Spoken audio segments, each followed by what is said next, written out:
mot-clé de la lecture d'aujourd'hui, c'est quoi? L'amour. L'amour et la sanctification. C'est l'unité. Oui, l'unité. L'unité. Jésus qui a prié pour l'unité de ses disciples. Cela signifie que l'unité n'est pas l'œuvre humaine. L'unité, c'est l'œuvre christique. C'est l'œuvre divine, c'est l'œuvre de Dieu. Souvent on dit, divisez pour régner. Ça, c'est l'attitude du mauvais, le démon. Il l'on divise pour régner. Ah, Jésus, c'est l'inverse. Jésus, pour régner, qu'est-ce qu'il fait? Il nous rassemble, il nous unit. Et il fait une petite expérience avant la messe. Je demande aux frères et sœurs de se mettre par devant, ils ont refusé.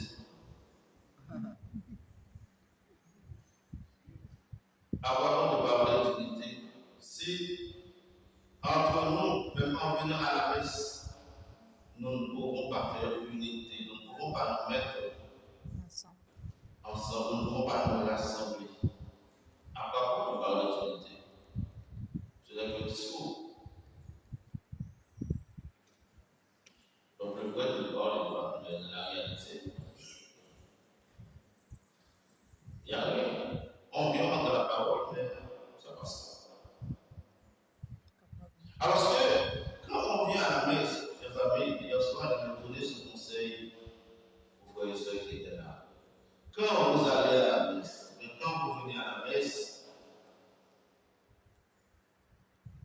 quel que soit là où vous allez à la messe, vous devez vous mettre plus proche de l'autel. Quand vous allez dans les spectacles, vous cherchez le billet pour que vous soyez plus proche de la star. Ah ouais?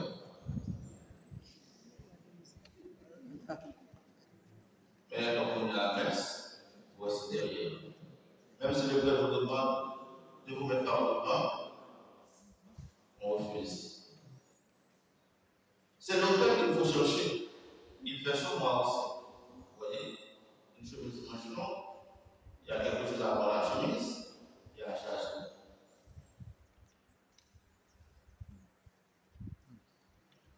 Il fait chaud pour tout le monde. La première chose qu'il faut chercher quand on vient à la messe, c'est l'autel. C'est là qu'on offre le sacrifice. Le Christ descend sur l'autel. Les anges sont là, autour de l'autel.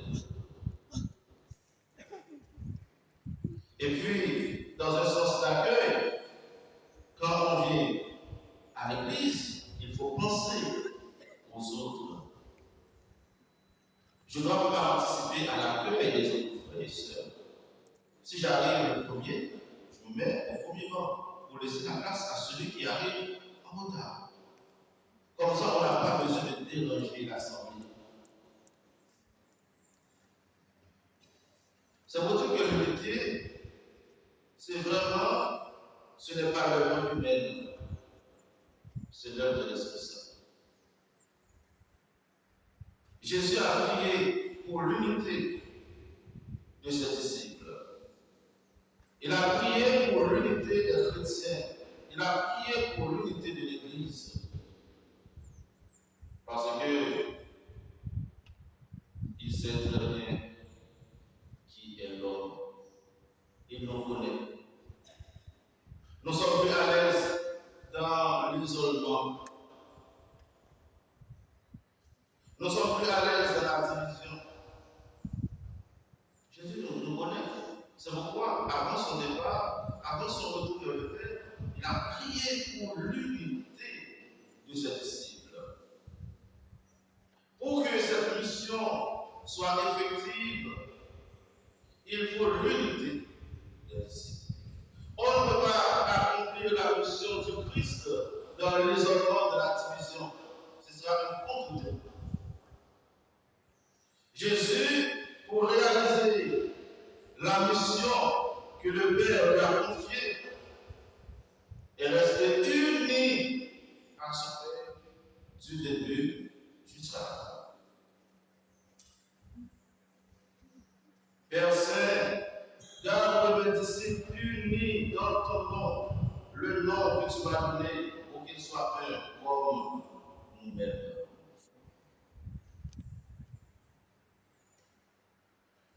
L'unité apostolique est vitale pour la mission de l'Église. Les disciples n'auront pas à faire ce qu'ils veulent de la mission. Il y a un contenu.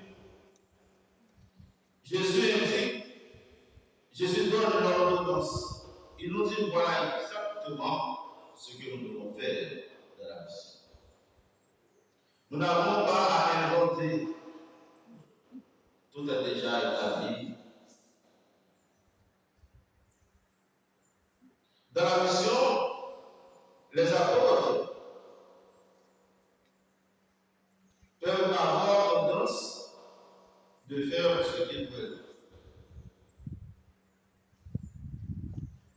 Chacun peut chercher, ou encore chacun peut essayer à faire suivant sa volonté.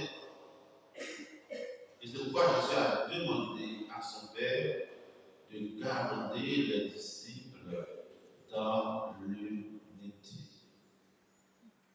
Cette prière de Jésus doit être la prière du renforcement.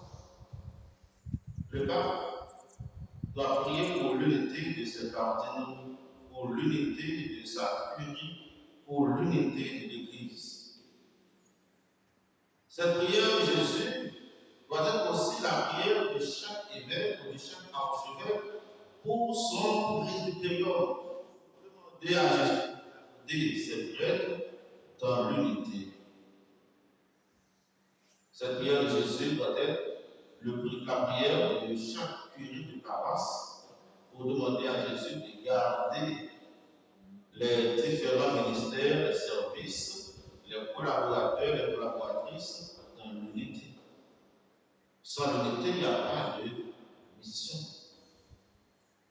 Cette prière, c'est aussi la prière de chaque père de famille, de chaque mère de famille, enfant. Et je profite pour vous demander, pour vous poser cette question, chers parents, est-ce que vous priez pour l'unité de vos enfants et vos petits-enfants?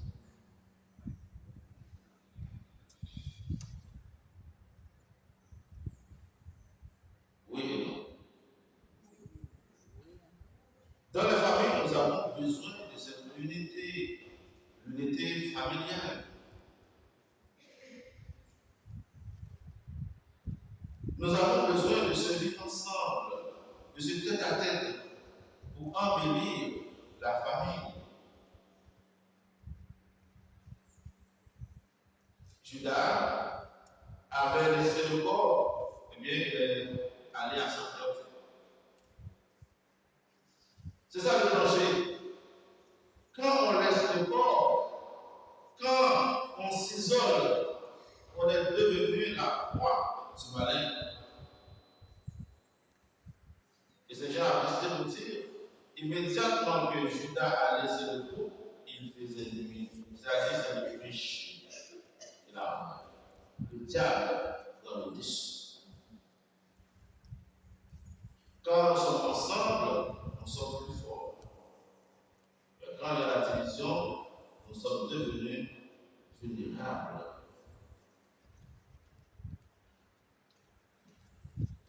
Il y a quelques obstacles pour l'unité. Faire l'unité, ce n'est pas facile. Dans un groupe, dans un mouvement. Pourquoi? Parce que nous n'avons pas tous la même histoire. Chacun a son histoire.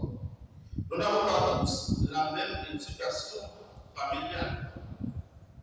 Chacun arrive avec sa façon de faire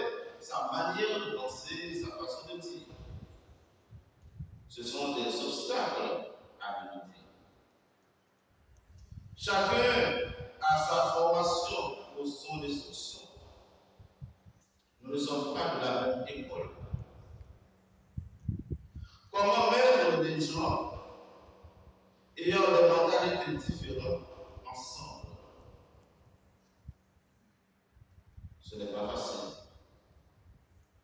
Pour que cette unité soit vraiment réelle, il nous faut la présence de l'Esprit Saint. C'est l'Esprit Saint qui permet l'unité de l'Église. Et c'est ce que nous allons fêter dimanche prochain à la Pentecôte. Jésus qui rassemble toutes les nations, tous les peuples, tous les hommes et toutes les femmes par le biais de son esprit. L'Esprit Saint est comme ce ciment qui nous met ensemble.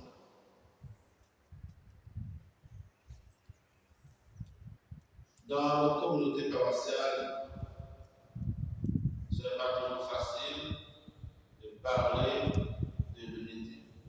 Vous le savez, ce matin on a fait le test. Pour un même service,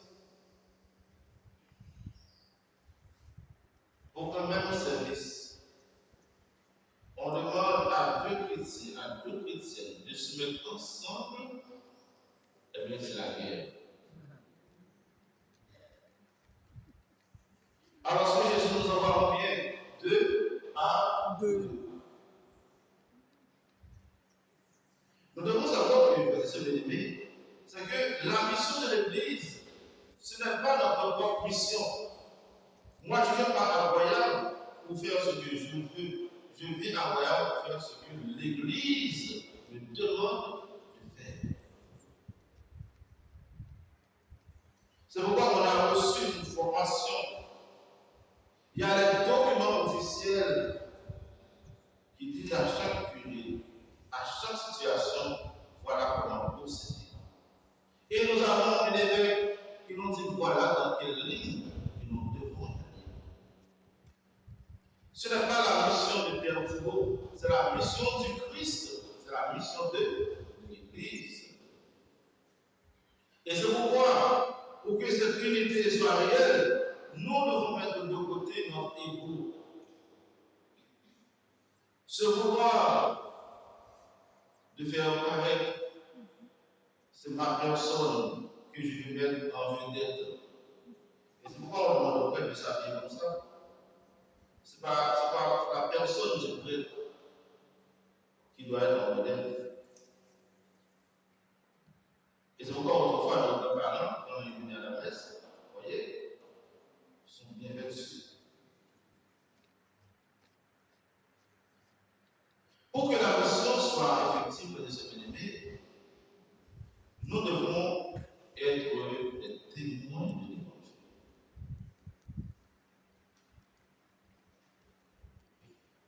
D'après le suivre, il fallait choisir entre Matthias et qui?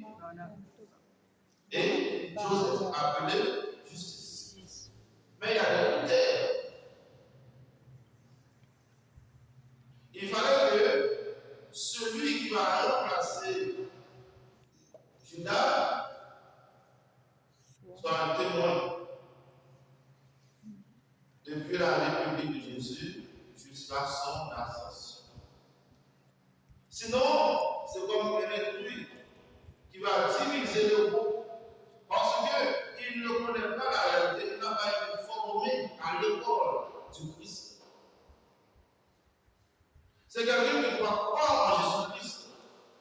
Donc, ce n'est pas une unité pour unité, c'est une unité dans la foi. La base, le pivot de cette unité, c'est quoi? C'est la foi. Donc, dans l'Église, si on n'a pas la foi, ce n'est pas la peine de parler d'unité.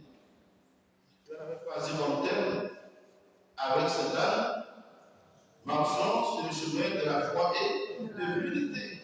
Et l'évêque, Monseigneur Philippe, a choisi comme devise épiscopale que tout soit un.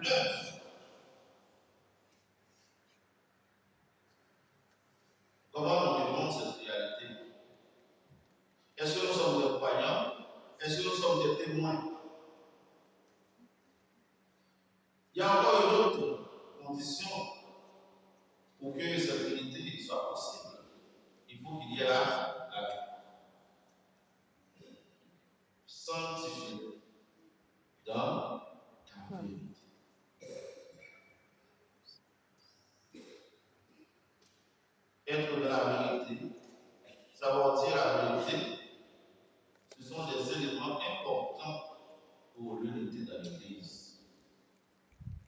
Celui qui est dans la réalité et qui fait la vérité, c'est celui qui est investi par l'Esprit Saint. Parfois, parce qu'on a raison, c'est pas vrai. Qu'est-ce que nous manque, frères et sœurs bien-aimés, pour faire l'unité, pour vivre dans cette unité? Qu'est-ce que nous manque dans nos familles pour vivre dans l'unité? C'est parce que chacun cherche son propre intérêt. Eh bien, dans la mission de l'Église, dans la mission du Christ, il n'y a pas d'intérêt personnel. Nous sommes tous au service de Jésus-Christ. Nous avons un seul Maître, un seul Seigneur. Nous sommes tous des serviteurs et des servantes. Le prêtre, c'est un serviteur. Il n'est pas au-dessus du peuple de Dieu.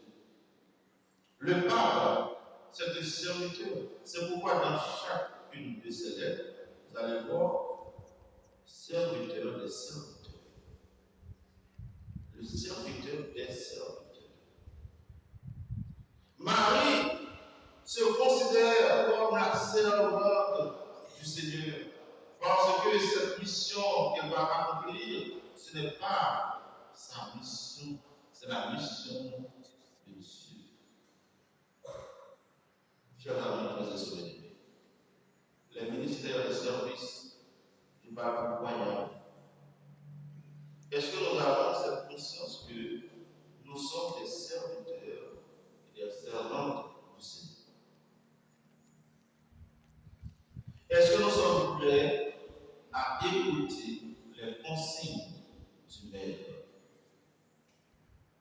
Est-ce que nous sommes prêts à aller dans le même sens que le Maître? C'est ça un chrétien. Le chrétien, c'est celui qui confie sa volonté à Jésus-Christ, qui fait confiance à Dieu, à ses ministres. Nous allons prier pour demander à l'Esprit Saint de nous aider à devenir ce corps de Christ. Nous allons aussi prier pour nos familles, pour les enfants, pour qu'ils soient un. Nous allons prier pour les prêtres, pour que nous soyons un. Nous allons prier pour les évêques, pour qu'ils soient un. C'est le vœu du Seigneur et c'est la réalité de l'Église. Que l'Esprit Saint nous accompagne dans cette quête d'unité et que nous soyons tous et toutes des témoins de la vérité, des témoins de l'amour du Christ, des témoins de la résurrection.